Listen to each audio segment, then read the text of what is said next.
So we got some positive news coming out here, thankfully, after the Jamar Chase situation earlier. Mike Gesicki, looks like we're going to end up re-signing him. Jeremy Fowler of ESPN said, "Don't be surprised if the Bengals try to extend Mike Gesicki in the coming days. Cincinnati is trying to secure a trio of stars, Jamar Chase, T. Higgins, Trey Hendrickson. But Gesicki is another player they're very happy with last season and would like to pay. Teams are projecting the tight end market could tap out around $8 million per year. Gesicki could put up a decent clip in the next 7 days that helps Juwan Johnson, Tyler Conklin, and others." So I kind of assumed this. I think we all assumed this, that Gesicki would be back. This is one of the free agents that, realistically speaking, seems like he doesn't want to play with anybody else. He only wants to play with us because he gets Joe Burrow, and Joe Burrow is kind of the best quarterback in the NFL.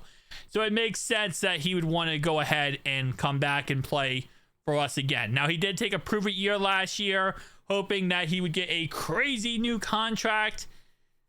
But he also did say playing with Joe Burrow is definitely a dream. That's been incredible. He's an awesome teammate, great guy off the field. It's been everything and more than I anticipated. But I came off a career year, got franchise tag Miami, so wasn't able to hit the market then went to New England, wasn't utilized nearly as much as I anticipated. So then my market was super low. Not that the only thing on my mind is making up money, but it's definitely a motivation, or it's definitely a thought process in my mind. But you have to take a lot of things into account. Here's what I'll say, right? And I think the statement he said right there about New England is very important.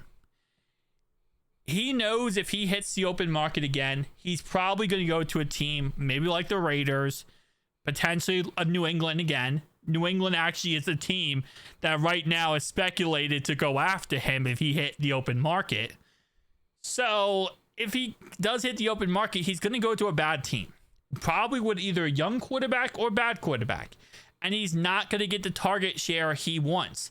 Same problem in New England is going to be the same problem again if he hits the open market. So I'm not surprised he is going to come back here and play for us and be our tight end next season, because it makes logical sense. He wants to get paid. We're going to pay him. Maybe not as much as New England would, or another really bad team that has all the money in the world would, but we're going to pay him decent amounts. He gets the target share he wants. He's going to be really our only tight end on our roster because Eric All is going to be out for the season. So outside of him, it's Drew Sampler and Tanner McLaughlin, and Tanner Hudson's a free agent. So he's going to get the market or target share he wants.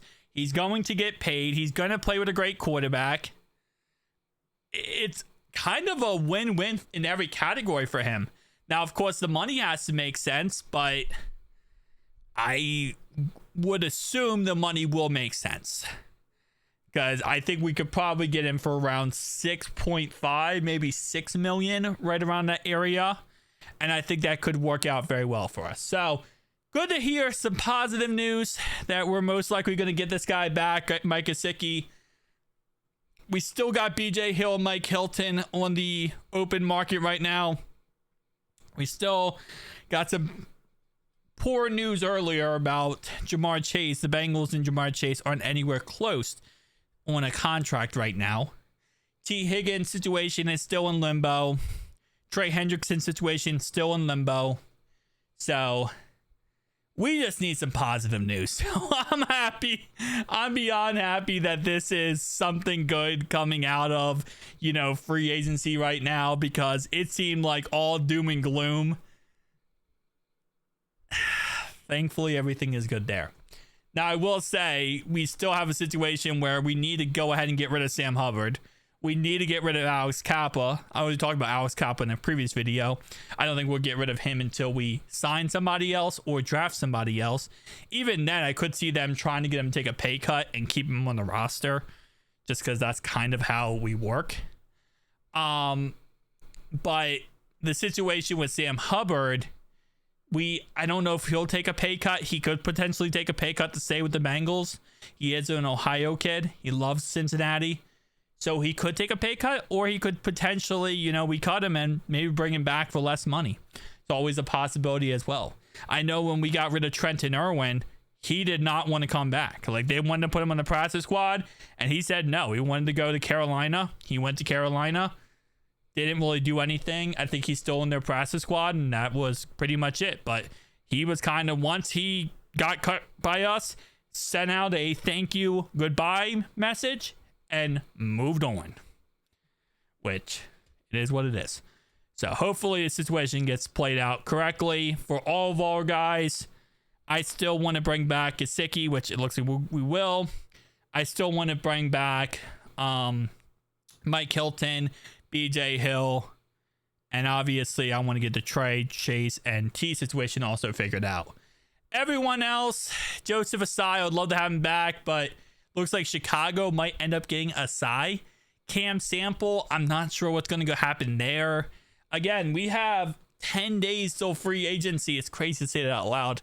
It's crazy to say that out loud when we have so much to do. Like 10 days and so much to do. And in 3 days, that's when the franchise tag gets put on. So you have to put on the franchise tag by March 5th. I think it's March 7th, actually. But you can apply it on March 5th. So we got 3 days franchise tag, this happening, that happening, combine happening. Crazy stuff. Tell me all your thoughts and opinions. See you guys in the next one. Peace.